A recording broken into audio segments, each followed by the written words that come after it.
Hey everyone, welcome back to your channel D Pharma Easy Note. This video is D Pharma second year student. जैसा कि आप यहाँ पे देख रहे हैं, ये फार्मास्यूटिकल जूरिस्प्रूडेंस का क्वेश्चन पेपर दिख रहा है आपको। इसका क्वेश्चन पेपर तो मैंने आप सबको पहले दिखा दिया था, हिंदी इंग्लिश दोनों में। ठीक है, तो ये रहा इसका हिंदी में क्वेश्चन पेपर जो कि पीछे का साइड है, और इंग्लिश में भी दोनों क्वेश्चन पेपर तो दिखा दिया है, लेकिन अभी उनके सॉल्यूशन नहीं करवाए गए। तो देखिए, ये फर्स्ट नंबर दिया गया है। फर्स्ट क्वेश्चन में 3 ऑप्शंस दिए गए हैं। इनमें से आपको एनी 2 क्वेश्चंस करने हैं, जो कि 8 नंबर का एक क्वेश्चन है। ठीक है, तो अगर आप एक क्वेश्चन करते हैं तो आपको 8 नंबर मिलेगा, और 2 करेंगे तो 16 मार्क्स मिलेंगे। ठीक है, इनमें से सिर्फ 2 करने। तो चलिए देखिए, लिखा हुआ है question, drug technical advisory board. इसका आंसर आपको कैसे लिखना है, इसका सॉल्यूशन देखते हैं। तो आज हम लोग देख रहे हैं सॉल्यूशन। ठीक है, चलिए देखते हैं। और फ्रेंड्स, जैसा कि आप यहाँ पे देख रहे हैं, 28 सितंबर 2020 का ये एग्जाम पेपर है। ठीक है, चलिए देखते हैं कि आप सबसे पहले तो क्वेश्चन डाल देंगे कि क्वेश्चन नंबर फर्स्ट का ये पहला नंबर क्वेश्चन लिख रहे हैं हम लोग। ठीक है, पहले तो एक हेडिंग डालेंगे कि कौन से क्वेश्चन का आप कौन सा सॉल्व करने जा रहे हैं। ठीक है, प्रॉपर लिख देंगे अपने एग्जाम वाली कॉपी पे, और आपको बिना लाइन वाली कॉपियां मिलेंगी, ये तो पता ही होगा। ठीक, लिखने के बाद आप हेडिंग डालेंगे, जो क्वेश्चन है ड्रग टेक्निकल एडवाइजरी बोर्ड, इसके बारे में पूछा गया। ठीक है, तो सबसे पहले आप उसको लिखने से पहले ही आपको ये पता होना चाहिए, अगर आपका मन होता है तो आप लिख सकते हैं। ठीक है, कि इसकी थोड़ी सी definition, drug technical advisory board is a constitute under the drug and cosmetic act 1940, the function of DTAB। जो DTAB है वो किसका फुल फॉर्म है, drug technical advisory board. D से ड्रग, T से टेक्निकल, A से एडवाइजरी, B से board. Okay, तो ये किसके अंडर आता है, ड्रग एंड कॉस्मेटिक 1940 के अंडर में आता है। ठीक है, अब आगे देखिए क्या लिखना है, is to advise the central government. ये किसको एडवाइज करता है, जो हमारी रूल्स रेगुलेशंस हैं, जो हमारी ज्यूरी स्टूडेंट्स है, नियम कानून के पे बेस है कि हमारी दवाइयाँ कौन से किस शेड्यूल के अंदर आती हैं, ये सब इसके अंतर्गत आता है। ठीक है, तो फिर ये गवर्नमेंट, सेंट्रल गवर्नमेंट को एडवाइस करता है, एंड स्टेट गवर्नमेंट को ये एडवाइस करता है, DTAB। ठीक है, on technical matter relate to drug and cosmetic. तो ये हो गई इसकी डेफिनेशन, इतनी आप लिख लीजिएगा। ठीक है, और फिर आपकी बारी आती है इसको लिखने की कि हमारे मेंबर्स कितने होते हैं। ड्रग टेक्निकल जो एडवाइजरी बोर्ड है, उनको कौन कौन चलाता है और उन्हें कौन कौन लोग होते हैं, ये लिखने की। तो एक हमारा पार्ट रहता है एक्स ऑफिशियो मेंबर का, और दूसरा पार्ट रहता है नॉमिनेटेड मेंबर का, और तीसरा पार्ट रहता है इलेक्टेड मेंबर का। ठीक है, तो इलेक्टेड मतलब इलेक्शन टाइप का जो नहीं होता है, जैसे हमारा CM और योगी जी का और मोदी जी का, ये सब वोटिंग होती है हर 5 ईयर पे। तो ऐसा ही हमारा जो ड्रग टेक्निकल एडवाइजरी बोर्ड है, जो हमारा फार्मेसी है, उसमें भी बोर्ड पड़ता है, और उसमें भी आप कंप्लीट कर लेंगे, फार्मासिस्ट जब रजिस्ट्रेशन बन जाएंगे तो आपको भी मौका मिलेगा कि आप अपने पसंद का अपना फेवरेट फार्मासिस्ट चुन पाए। ठीक है, तो ऐसा ही बोर्ड पड़ता है। अब देखिए, एक्स ऑफिसियो में कितने मेंबर होते हैं, देखिए यहाँ पे मैंने लिखा हुआ है 8 मेंबर होते हैं। तो आपको ये याद रखना है और लिखना है इसी तरह। एक्स ऑफिसियो में 8 मेंबर रहते हैं, और इनके ये नेमिंग दी गई है। Director general of health service के एक मेंबर रहता है। डायरेक्टर कंट्रोल ऑफ इंडिया का एक मेंबर रहता है, 3rd number. Director of central government laboratory in Calcutta का एक मेंबर रहता है, और director of central research institute Kasauli का एक मेंबर रहता है, और 5th number director Indian veterinary research institute Izzat Nagar का एक मेंबर रहता है। ठीक है, ये रहते हैं। और 6 नंबर में देखिए, director central drug research institute of Lucknow का एक मेंबर रहेगा। और 7 नंबर में देखिए लिखा हुआ है द प्रेसिडेंट ऑफ PCI, जो फार्मेसी काउंसिल ऑफ इंडिया है, उसका एक मेंबर रहेगा। तो यहाँ पे मैंने बहुत ही शॉर्ट में लिखा हुआ है, और आप अपनी लैंग्वेज में इसे बहुत ही इजी बनाने का मतलब है बस। ठीक है, कि अच्छे से बार बार लिखना ना पड़े और याद रहे। Director president medical institute council of India का रहता है, ठीक है। एमसीआई मतलब मेडिकल काउंसिल ऑफ इंडिया का एक मेंबर रहता है।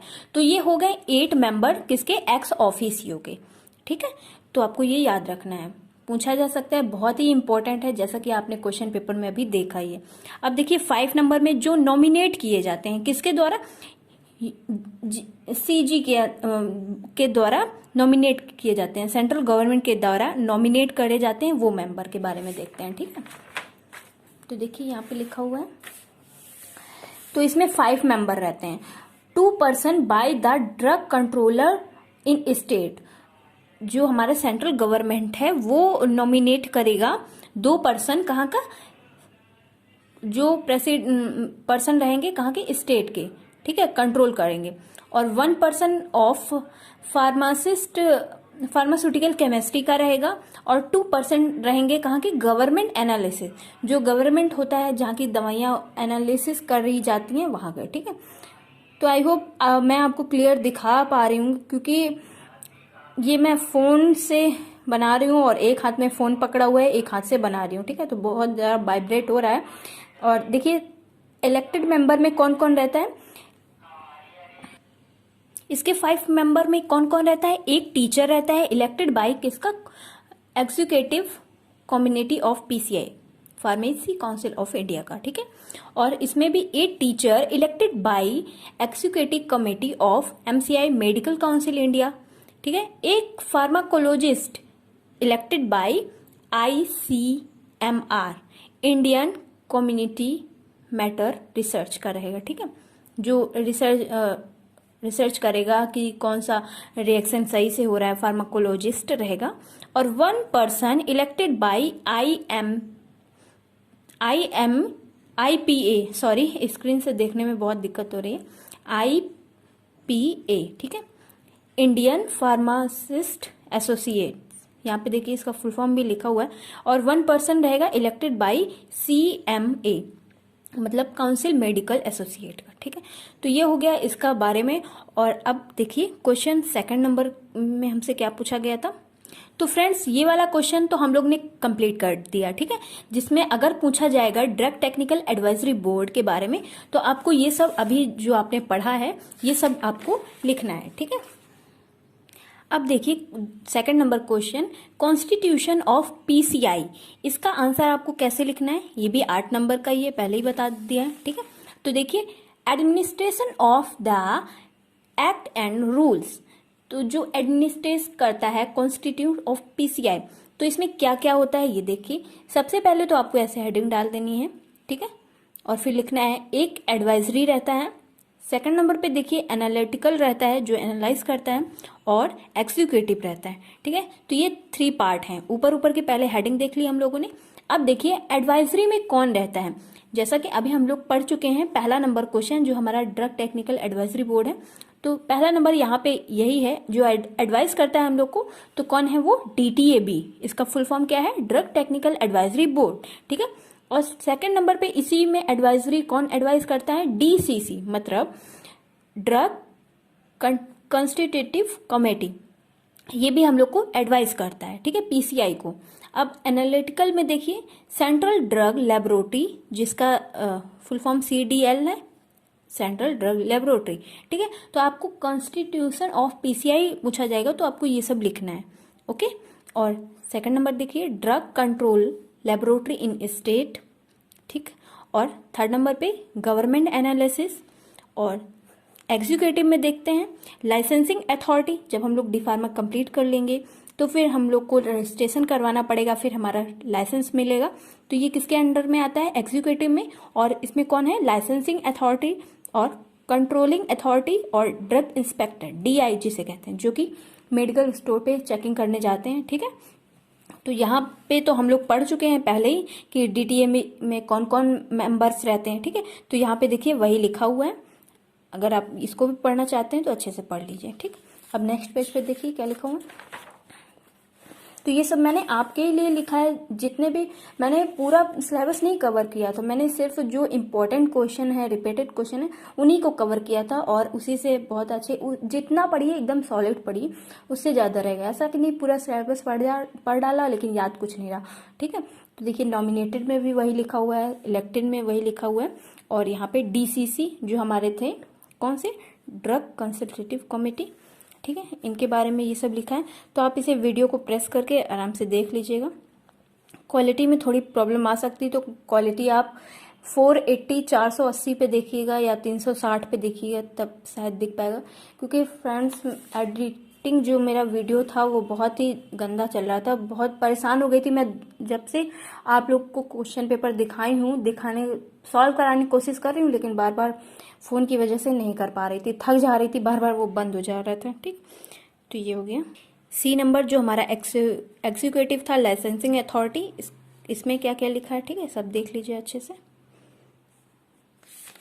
और यहाँ पे अब हम लोग पहुँचे हैं, थोड़ा सा ये, ठीक, ये जो होते हैं लाइसेंसिंग अथॉरिटी, उसकी क्या है ड्यूटीज़, ये सब।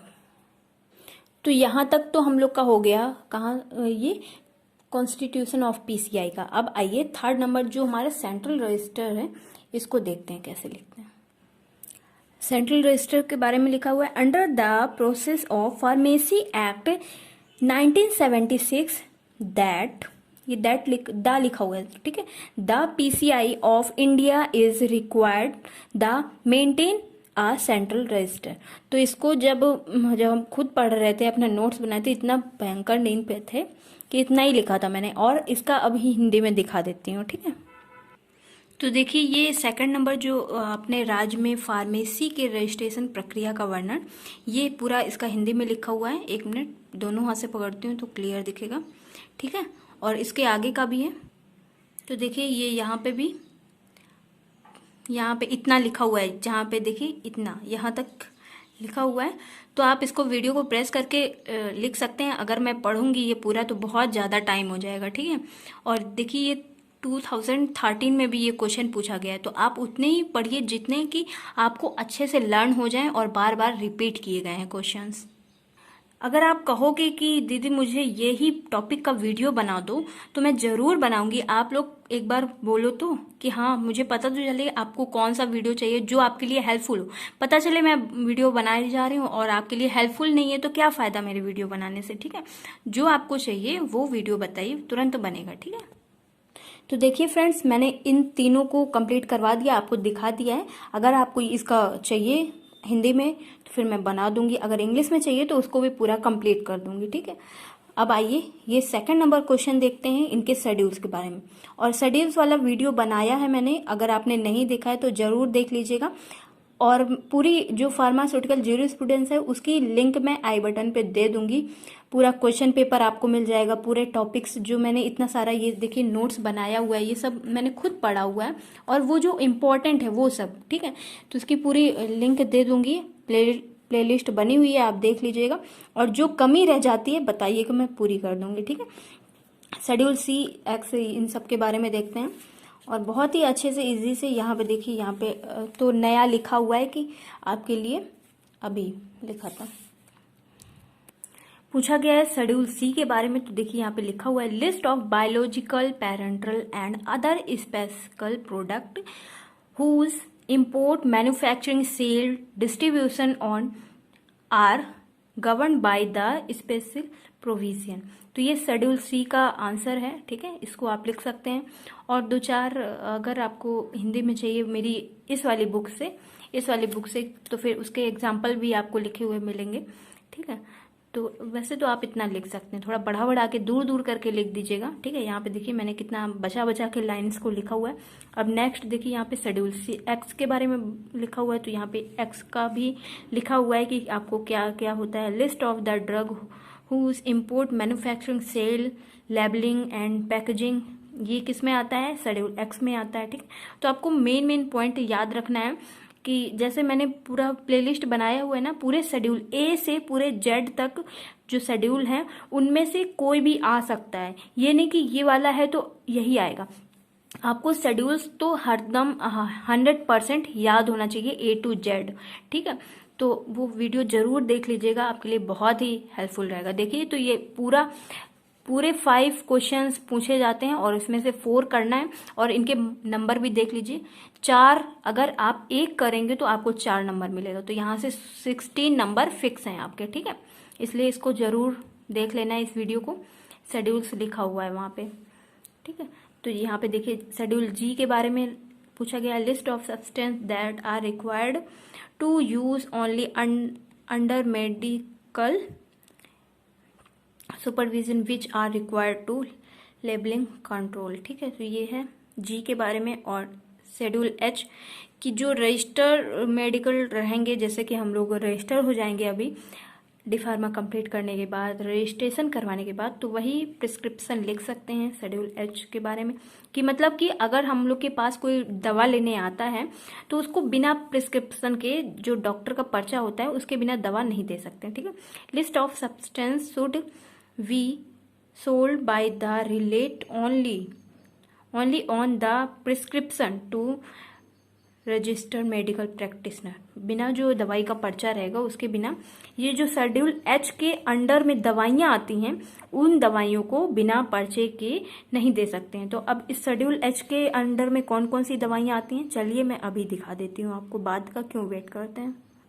तो देखिए यहाँ पे लिखा हुआ है ये दवाइयों के नाम, इनमें से 5 कम से कम 5 जो आपको इजी लग रहे हैं, इमल्सन हो गया, एर्गोट हो गया, ये सब हो गया, तो आप इनको लिख लीजिएगा, ठीक है। शेड्यूल एच देखिए यहाँ पे लिखा हुआ है, list of the substance to be sold on the prescription of RNP, मतलब रजिस्टर्ड मेडिकल प्रैक्टिशनर के बिना नहीं दिया जा सकता। देखिए वो भैया जिनकी किताब मैंने ली थी, उन्होंने कितना अच्छे से प्रैक्टिस किया हुआ है लिख लिख के, ठीक है। तो देखिए आपको यहाँ से इतने से मतलब है कि आप इनमें से कोई 5, शेड्यूल एच के बारे में पढ़ रहे थे ना हम लोग, तो इनमें से कोई 5 लिख लीजिएगा, बहुत ही अच्छे नंबर मिलने के चांसेस रहेंगे, ठीक है। और देखिए यहाँ पे शेड्यूल एक्स के बारे में भी दिया गया है, आई होप क्लियर दिख रहा होगा आपको, ठीक है। शेड्यूल एक्स के बारे में और कौन सा था हमारे अंदर, ये शेड्यूल C1 के बारे में लिखा गया है। तो आपको ज़्यादा वो दिक्कत करने की ज़रूरत नहीं है, आपको बस इतना याद रखना है मेन पॉइंट कि इस शेड्यूल के अंदर क्या होता है। जैसे कि जी के अंदर बिना रजिस्टर्ड मेडिकल प्रैक्टिशनर के प्रिस्क्रिप्शन के बिना दवाइयाँ नहीं दे सकते हैं, और एच, ये सब एच में हो गया, ठीक है। अब देखिए शेड्यूल एम में क्या होता है, गुड मैन्युफैक्चरिंग रहती है, इसमें पूछा जाएगा शेड्यूल एम के बारे में, तो लिखिएगा good manufacturing, okay. Practice requirement, बहुत ही अच्छी मैन्युफैक्चरिंग की रिक्वायरमेंट शेड्यूल एम के अंदर आता है, okay. Foods, premises, plant and equi plant, तो ये हो गया इसका शेड्यूल के बारे में। इतना तो मैंने कंप्लीट करवा दिया, 2 फर्स्ट एंड सेकंड नंबर। अब देखेंगे हम लोग ये थर्ड नंबर, ठीक है। देखिए थर्ड नंबर में क्या लिखा हुआ है question, discuss the qualification and duties of drug inspector. तो इसको मैं नेक्स्ट वीडियो में कवर करवाऊंगी, क्योंकि देखिए वीडियो हो चुकी है 18 मिनट की, ठीक है। ज़्यादा लंबा हो जाएगा तो आधे बच्चे तो यहीं से भाग लेंगे, ठीक है। तो इसका नेक्स्ट पार्ट 2 बनाऊंगी, जिसमें आपको मैं ये कंप्लीट कराऊंगी, ठीक है। अगर आपको ये वीडियो अच्छा लगा है तो please do like, share and subscribe this channel. Thank you, take care, I meet to next video. अपनी दीदी की मेहनत को ज़रूर आप लोग हेल्पफुल एंड उसको अच्छे से पहुंचाइएगा, अपने दोस्तों के साथ शेयर करिएगा, क्योंकि बहुत ही मेहनत लग रही है फ्रेंड्स इस वीडियो को बनाने में। क्योंकि अगर मेरे पास फ़ोन अच्छा होता तो मैं फटाफट से वीडियो बनाती रहती, ठीक है। थैंक यू, जल्द ही मिलते हैं नेक्स्ट वीडियो में पार्ट 2 में, ठीक है। इसको डिस्कस करेंगे।